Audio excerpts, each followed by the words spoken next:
हर जगह वो कहीं भी चली जाती है, कोई उसको टोकने वाला नहीं, चाहे वो भाग जाए, चाहे वो नेपाल के रास्ते से वापस चली जाए।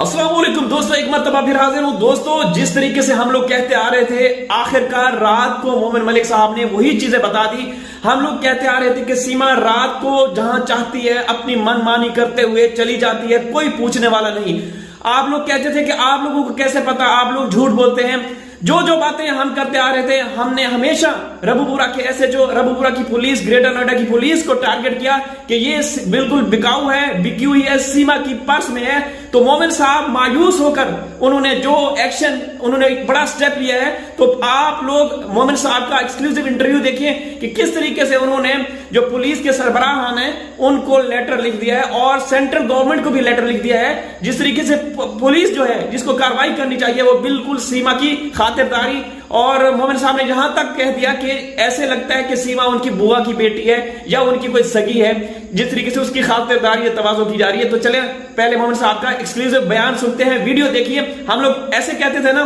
कि सीमा रात को जाती है जहां इसका दिल करता है, और मोमिन साहब ने यह बात खुद बता दी। तो दोस्तों, जो लोग हमारे ऊपर बातें करते हैं, बस मैं ये कहूंगा कि लाख दिल लानत। तो चले जी, ये इंटरव्यू देखते हैं। आपको एक नई अपडेट देना चाह रहा हूं। जैसे कि हमने आपको बताया था कि ये जो मामला है 4/7/2023 को रबूपुरा पुलिस स्टेशन में सीमा हैदर के खिलाफ और सचिन के खिलाफ, नेत्रपाल के खिलाफ एफआईआर दर्ज हुई थी। और 4/7/2023 से आज तारीख हो गई है,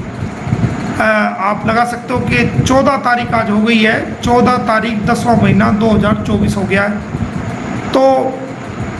1 साल से 1.5 साल का समय ये करीब हो गया है, लेकिन आज तक जो है सीमा हैदर के खिलाफ कोई चार्जशीट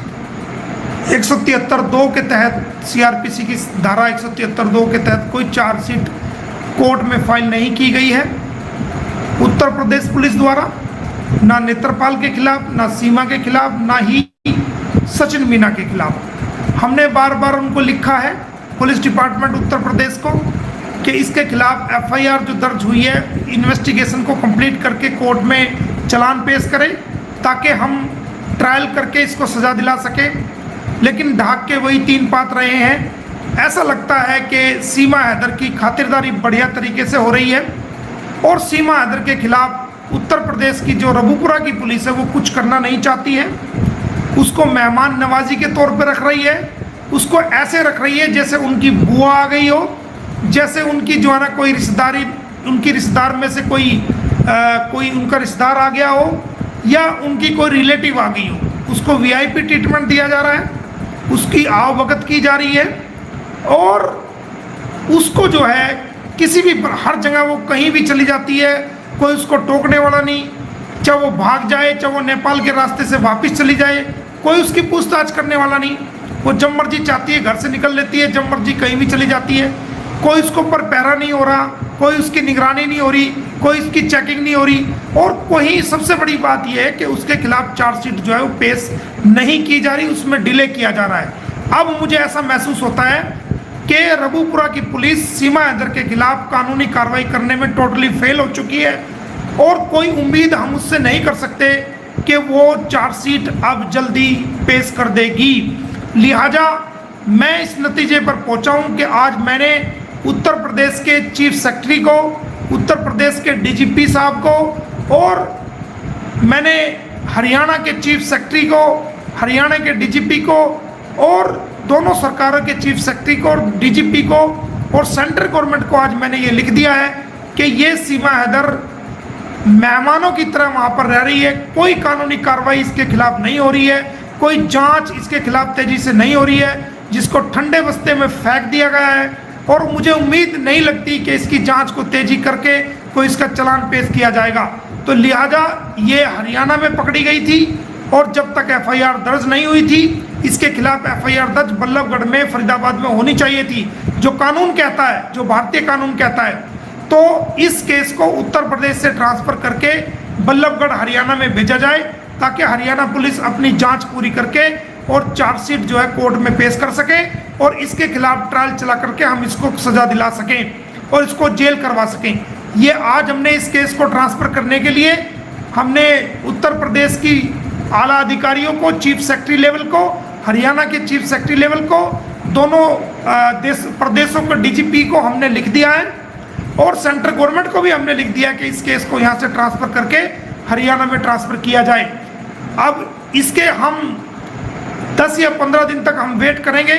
कि इस केस को ट्रांसफ़र कर दिया जाता है तो ठीक है, वरना हम जो है माननीय अदालत का दरवाज़ा इसमें खटखटाएंगे। माननीय उच्च न्यायालय Punjab and Haryana high court जाएंगे या हम इसके मामले में अगर हमें लगेगा कि जो जुडिक्शन जिस हिसाब से बनेगी, क्योंकि ये मामला ऐसा मामला है कि पहले इसमें हाई कोर्ट जाना पड़ेगा। Direct supreme court, honourable supreme court हम नहीं जा सकते क्योंकि डायरेक्ट एफआईआर नहीं है। तो डायरेक्ट एफआईआर को बदलवाया जा सकता है, लेकिन इसमें अरेस्ट जो है वो हरियाणा से है और अरेस्ट के बाद एफआईआर दर्ज की गई है। अगर अरेस्ट करने से पहले एफआईआर उत्तर प्रदेश में होती तो मामला वहीं चलता, लेकिन पहले अरेस्ट हुई है, बाद में दूसरे स्टेट में जाके एफआईआर हुई है, जो कानून का सरासर उल्लंघन है। तो इस केस को हम उत्तर प्रदेश से ट्रांसफ़र कराने के लिए हमने उत्तर प्रदेश के चीफ सेक्रेटरी को, उत्तर प्रदेश सरकार को, डीजीपी को, हरियाणा के चीफ सेक्रेटरी को और डीजीपी को और जो वहाँ के जो जोनल आईजी हैं उनको और जो जोनल आईजी फरीदाबाद हैं उनको और एसएसपी को और एसएचओ को, तमाम लोगों को हमने आज इस केस की ट्रांसफ़र के लिए इस केस के इन्वेस्टिगेशन ऑफिसर्स को भी हमने लिखा है कि आप ये केस छोड़ दें और इस केस को जो है हरियाणा में ट्रांसफ़र कर दें। तो ये नई बिग अपडेट मैं आपको दे रहा हूँ क्योंकि हम पक चुके हैं, हम वेट कर चुके हैं बहुत सारा। अब हम ज़्यादा वेट इस मामले में नहीं करेंगे क्योंकि जितना ये डिले मैटर होता जाएगा सीमा हैदर के पंख उतने ही खुले जाएंगे। तो इसकी मेहमान नवाजी उत्तर प्रदेश की रबूपुला पुलिस छोड़ करके इसको तुरंत प्रभाव से इस जांच को हरियाणा पुलिस के हवाले करें, क्योंकि हमने देख लिया है कि आप लोग इसको प्रोटेक्टेड कर रहे हैं, आप लोग किसी प्रकार की इन्वेस्टिगेशन में तेजी नहीं ला रहे हैं और न ही आप चार्जशीट इसको पेश कर रहे हैं। तो लिहाजा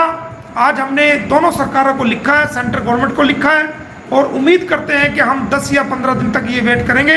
अगर ये मामला ट्रांसफ़र नहीं होता है तो हम माननीय उच्च न्यायालय का दरवाज़ा इसके अंदर खटखटाएंगे और इस मामले को उत्तर प्रदेश से निकाल करके हरियाणा में लेके आएंगे और उसके अंदर टाइम बाउंड भी करवाएंगे कि इतने टाइम के अंदर अंदर आप इन्वेस्टिगेशन को कंप्लीट कीजिए, क्योंकि 1.5 साल का वक्त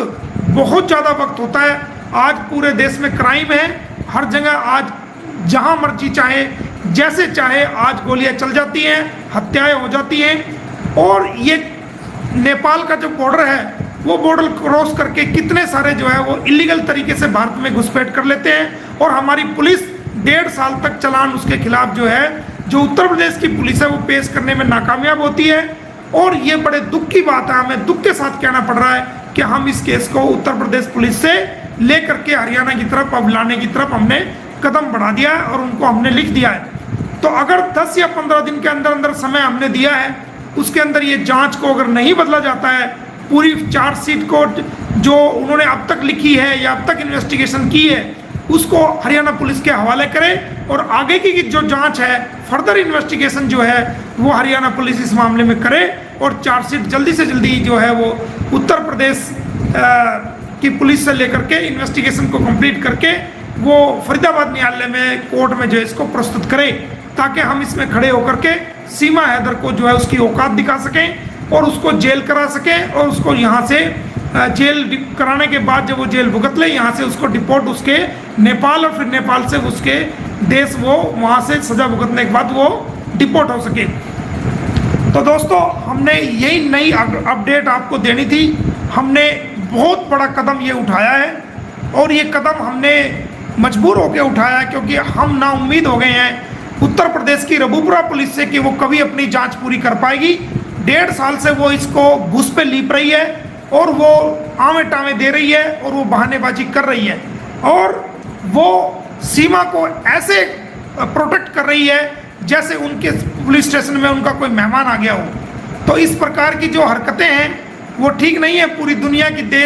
दुनिया के लोगों की निगाहें उनके खिलाफ इस बात के लिए आज कि क्या उसके खिलाफ उस जांच कर रहे हैं नहीं कर रहे हैं। कितना हो चुकी है, क्या स्टेटस है, तो वो सारी चीज़ें पूरी दुनिया के लोग देख रहे हैं और इससे भारत की पुलिस की भी बदनामी पूरी दुनिया में लोग उंगली उठा रहे हो रही है। तो इन सारी बातों को देखते हुए हमने आज दोनों सरकारों को लिखा है, सेंट्रल गवर्नमेंट को लिखा है कि उत्तर प्रदेश की जो रघुपुरा की पुलिस है वो टोटली फेल है। वो टोटली, मैं समझता हूँ कि सीमा हैदर के मामले में वो इन्वेस्टिगेशन करने के मामले में बिल्कुल पूरी तरीके से फेल हो चुकी है और वो अब हम ये वेट नहीं कर सकते और ना इस बात का यकीन कर सकते कि वो जांच पूरी करेंगे या इस जांच को जो है वो कोर्ट में कंप्लीट करके कोर्ट में फाइल करेंगे। और ना ही मुझे लगता है कोई आला अधिकारी इस मामले को सुनना चाहेगा, क्योंकि ये सीमा हैदर चालाक है। ये सरकार की, जो वहाँ की मौजूदा सरकार है, वहाँ की चापलूसी ये करती है और वहाँ उनके नारे लगाती है और उनका प्रचार और प्रसार करती है। लेकिन सरकार को भी ये देखना चाहिए कि हम लोगों ने आपको वोट दिया है, हम आपके समर्थक हैं, आपकी पार्टी के कार्यकर्ता हैं,